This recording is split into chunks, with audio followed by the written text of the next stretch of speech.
Good afternoon, students. I'm sorry it took me so long to get this lecture up, but over here in this house it's relatively loud, so I had to wait until everybody could be very, very quiet. So as promised, this is the Panopto lecture for the presentation that I did not get to make to one of you, the A group or the B group. But I gave you the link for this. So it's going to be literally the images on that Prezi presentation, and I had to transfer them over to a PowerPoint in order to be able to make this presentation. Okay, so what is evidence-based decision making? So we have a very nice simple definition for it. It is the integration of best research evidence with our clinical expertise and our patients' unique values and circumstances. So let's break that apart. The easiest part of this definition is our patients' unique values and circumstances.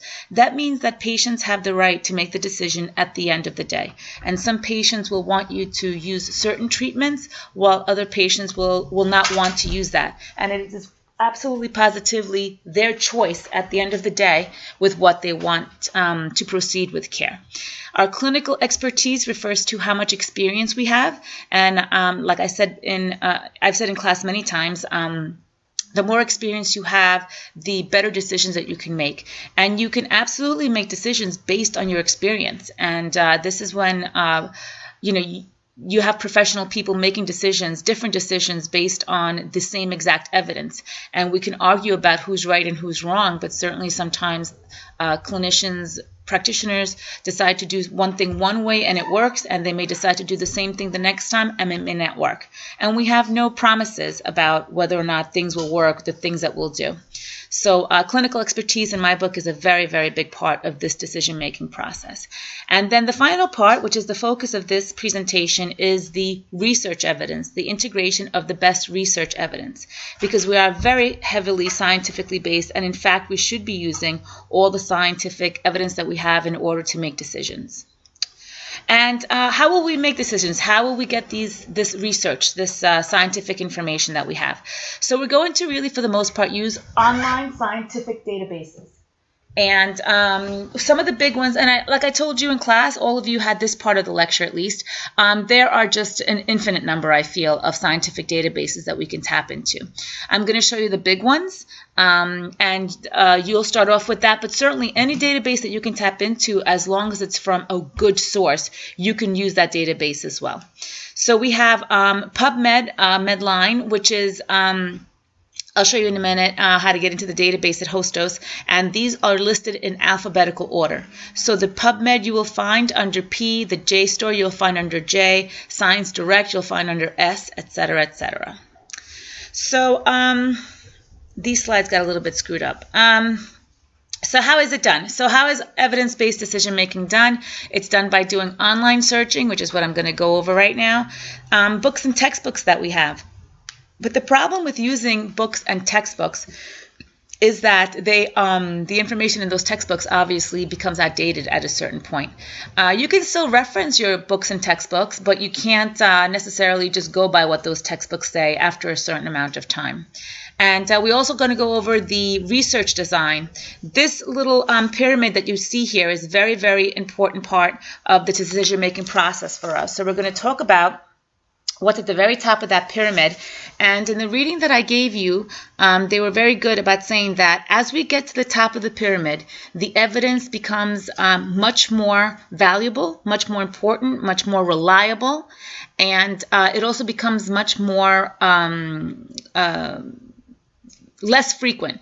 We're going to have less amount of evidence as we get higher up to the pyramid. And that has to do with because the better the evidence that we get, the harder it is to get. So these studies, these randomized control trials and systematic reviews take a lot of time and money to conduct. And that's why you'll see fewer of them. But in fact, they are the better sources. Okay, so let's move on. And now we did that one again. So from your Hostos, when you get into the Hostos library, in order to get into these databases, you're going to go onto the Hostos main page. And from there, you'll go to the departments, which is library and databases. On your HostHost main page, you actually also have a tab that says library. So you may be able to skip the offices and departments section of it. And then once you're in the library databases, you will pick the W for online library and then enter the rest of the information that you see here. So once you get into the dentistry database, you can go into dental hygiene therapy or community dentistry or public health. Those are the ones that I feel you're going to have the greater chances of finding really good sources there. But again, like I said, any peer-reviewed source, any credible source, you can go ahead and use it. You're not just limited to the things that I have listed here. And this is what's going to look like once you hit on the tab for community dentistry and public health. And the reason why I've highlighted this one here is because the Journal of the American Association of Public Health Dentistry is under the Journal of Public Health Dentistry. So that is a very good source if you're doing any sort of research regarding public health. The other source that you're going to use is the American Dental Hygienists Association's professional journal, which is the Journal of Dental Hygiene. And you'll be able to access that journal through the ADHA website and use your student credentials, your Student American Dental Hygienist, your SADA credentials, in order to create an account on that website.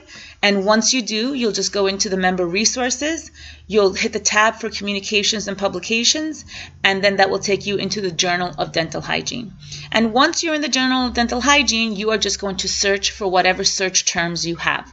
So let's say you're doing an article on diabetes and periodontal disease, you can literally put in diabetes, you can put in diabetes and periodontal disease, you can put in periodontal disease, and all the articles in that journal, not just the articles in a specific month or a specific time, but all the articles that were ever put in the journal regarding those search terms will come up.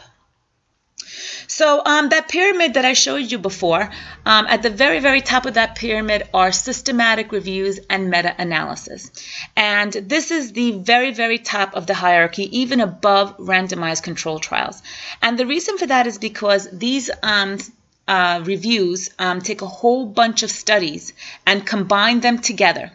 And you can make, depending on how alike all those studies are, you may also be able to do what's called a meta-analysis. And a meta-analysis, meta just means like very, very fine, to the highest degree.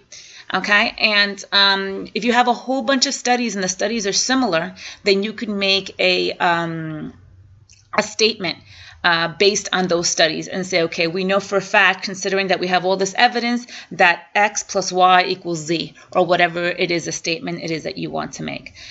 So systematic reviews usually take a lot of money and a lot of time to do. They will be extensive literature reviews, and they will also have very specific guidelines about how the systematic reviews will be conducted. So usually this takes a whole bunch of people to do from different not professions, but from different parts of a profession. So you'll have educators, and you'll have dentists, and you'll have public health dental people, or you'll have hygienists, because they want to include as many people as possible, as many different talents as possible in order to complete the systematic review.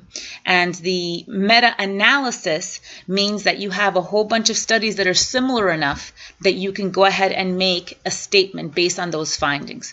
So systematic review is not the same as a meta-analysis. You can have a systematic review where the researchers have discovered that there is not enough evidence to make a final statement. Or what the researchers will say is, okay, we don't have enough good evidence to unequivocally make this statement.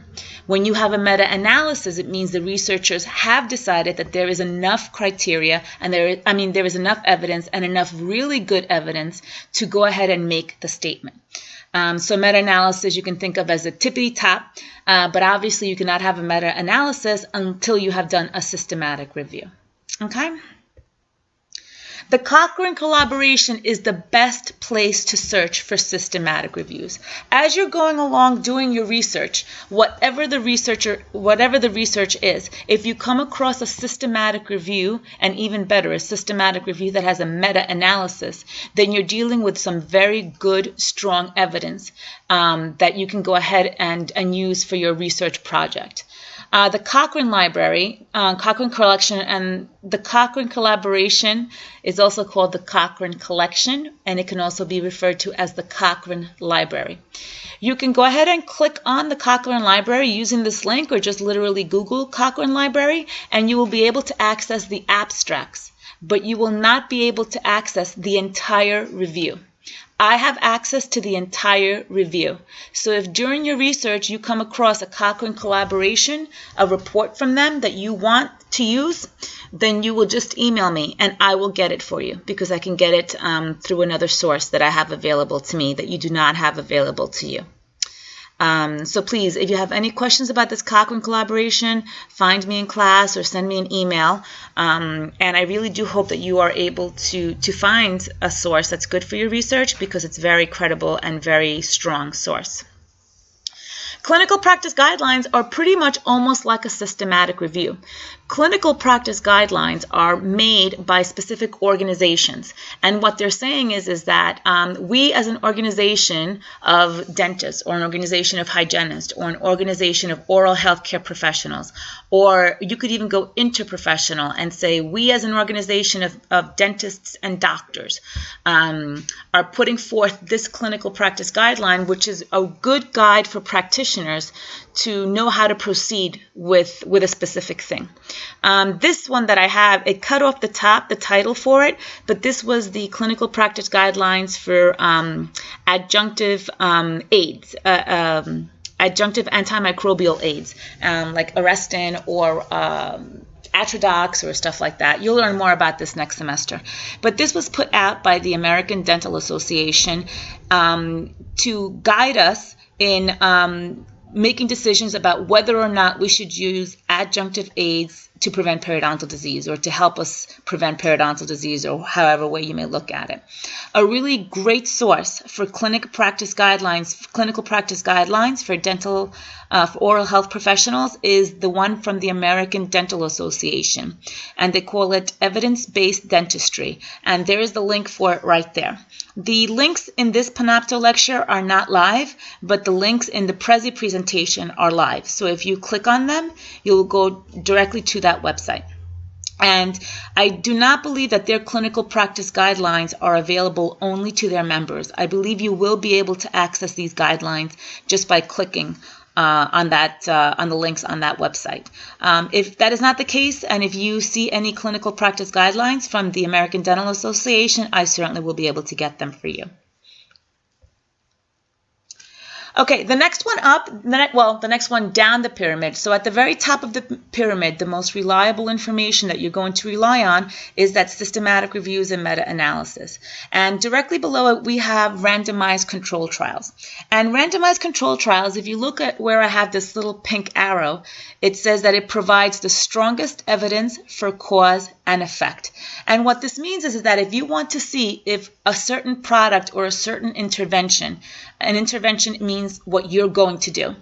If you want to see if something is directly going to improve something else, then you want to do a randomized control trial. And this is your very basic design, where you're going to get a whole bunch of people. Say we get 100 people, and we're going to keep 50 people in a control group, and we're going to keep 50 people in a treatment group, and we're going to give the treatment group whatever the intervention is, and we're going to give the control group some kind of placebo or something similar. We're not going to give them the intervention. The intervention is given to the treatment group, and then we're going to see if there was any effect at that.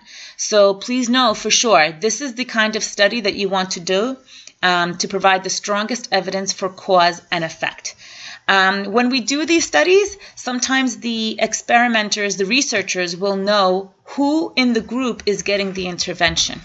But the best kind of randomized control trials are the double-blind control trials, and that is when neither the researcher nor the person in the experiment that's participating in the experiment knows who is getting the intervention.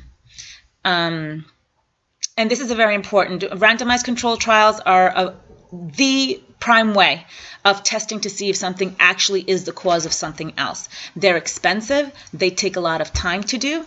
And sometimes depending on how long they take, you have people dropping out of them, and that really screws up their results at the end. They can get very complicated doing this research. So I won't go too much into it, but this is also, you need to know that this is the second from the top of the pyramid. So if you find some research that has been a randomized control trial, or even better, if it was a double-blind randomized control trial, then you know you have gotten a very great source for your research. Case series and case reports. So this is, in my mind, these three things: case study, case series, and case report are all tied together. So a case study means that you have one person who was so peculiar, their condition was so peculiar or so bizarre that you will find articles, and it's called a case study. Case series and case report means when you have, let's say you have one person and you have a few reports about that one person. Or you can have a different kind where you have like three different people that you're putting into one report, because for whatever the reasons were that made it so special or spectacular, perhaps you tried an experimental drug and it just worked incredibly on this person, but then the other person in your case report was an almost identical person, and this person reacted completely differently, and there's no accounting for why that happened. So there are some way kind of in the middle of that pyramid, and you can just think of them all the same way. And what that is that you have one person who is such a different, stands out. It was such a peculiar thing, such a special thing, such an interesting thing that happened, that the researcher decided to write an article about it. And as I said, they're not bad. They're actually very interesting, usually very, very interesting articles to read, but they're somewhere kind of in the middle of the pyramid. And at the bottom of the pyramid, I should probably go back. I don't know how to go back. Okay, if you look at that image of the pyramid of the hierarchy of research designs, kind of getting to the bottom, you're going to see in vitro study and animal studies. So those are at the very, very bottom of the pyramid, and that means that evidence is really not so great. Even if you do a really spectacular research and you include a great deal of animals, or you do a lot of in vitro research, that is at the bottom of the pyramid, which means that it's not as strong evidence. The strongest evidence is at the very top of the pyramid. The weakest evidence is at the bottom of that pyramid. I listed here some credible sources for you guys to use. As you're researching your topics, you may very well come across these on your own. So you may do a Google Scholar search, and during your Google Scholar search, you will come up with an article that is from the American Journal of Public Health. So I kind of just wanted to give you very, very few journals that you can use, that if you come across your research, these are very good sources. In my experience, these are very good sources of information. But certainly this is not the only ones. Also, what I like about this is that you can access every single one of these, except for the Journal of the American Dental Association. If during your literature review you find an article from the Journal of the American Dental Association and you cannot access it, then all you need to do is email me the title of the article, the author, and I'd love to have the issue and the date that it was published, and I'll be able to get that article for you. Okay, but these are all the journals that are available to you through the Hostos Library. And if you look, go ahead and take a look at the International Journal of Dental Hygiene, and it's accessible via the Wiley database through the Hostos Library. So you will just click on W for Wiley, and then you will go into I, and then underneath I you'll see the International Journal of Dental Hygiene, and that's how you'll be able to get into that database. Other credible sources, it's not only journals. You will not only be getting information from journals and magazines or anything like that. You'll also be getting information from some very credible sources and organizations and even people. So let's say you wanted to do an article about how great dentists are. I mean, I don't know. And you wanted to interview, say, Dr. Dinser and get his opinion about, being a dentist and I don't know what else you could think of. Then in my book, that's a very credible source. And for the purposes of this project, you would definitely be able to do something like that. But the other sources here that I have here, if you go onto the American Dental Association website and you see some information on the website that you want to use, then that is a very, very good credible source. Whether or not it's going to count as one of your peer-reviewed sources for the project that you're going to be doing next semester for me, I will have to see it. I will have to judge it on a case-by-case basis. Some people want to use images from the American Dental Association, and technically we're supposed to get authorization from them in order to do that. So those can get a little more complicated, but these are very good sources for you to use to support to research, to find out more information about the topics that you want to explore. Of course, the American Dental Hygienists Association, their website, you have access to all of it. So please take time to go all around there. They do have quite a bit of information that is not available in their journal. Not all the information that you need to do your research is going to be available only in the journals. You can certainly access websites and all sorts of other databases as well. CDC stands for the Centers for Disease Control. They have incredible resources on that website. You could spend all day just looking through there. The American Heart Association, and there's lots others. I just don't have time to list everything here. So if you find a really great source that you want to use, or that you want to know if you should continue to access it, all you have to do is just email me and I'll give you a thumbs up or a thumbs down on it to let you know if you can if that's a good source for you to keep researching. Also, there are some magazines, dental hygiene magazines, that are good sources, but that will not count as peer-reviewed. And they are RDH Magazine and Access Magazine. You will get Access Magazine as a student. You will get online access, and you will also be getting that magazine in your mailbox. If you want to use it as a source, absolutely positively you can do that, but it will not count as your peer-reviewed source. Peer-reviewed means that before that article was published, other professionals in that field read that article and pretty much verified the information that is in there. So the peer-reviewed sources, if you do not know if it's a peer-reviewed source, again, all you have to do is just email me and ask me, Professor Macri, is this okay? All the sources that I gave you on the previous slides, the credible sources that I have there, the journals, those are all peer-reviewed. So if you get an article from Periodontology 2000, it is peer-reviewed. So this will all become, I think, a little easier for you once you guys start doing the literature review. Once you start going into these databases, once you start going onto those websites and really getting a better idea of your topics, it'll get easier. I know it's sometimes a little intimidating to start doing these things, and it's a lot of information to take in. But know that right now all you really need to be able to do is just access them. The next part of your anatomy of a research paper is for you guys to submit an introduction to me. This is due sometime in November, I think November 7th or November 10th. So you really need to get started with doing your literature review right now. And that means just getting some articles, going on the websites, and really formulating a good enough idea of what your topic is going to be about that you can write an 8 to 10 sentence introduction for me to give me an idea of where you're going with the project. And I think that's it. Yes, that's it. So we're all done. So as always, if you guys need any help with your projects, all you have to do is just email me, and I will answer your emails. Meet me during office hours anytime, before or after class, and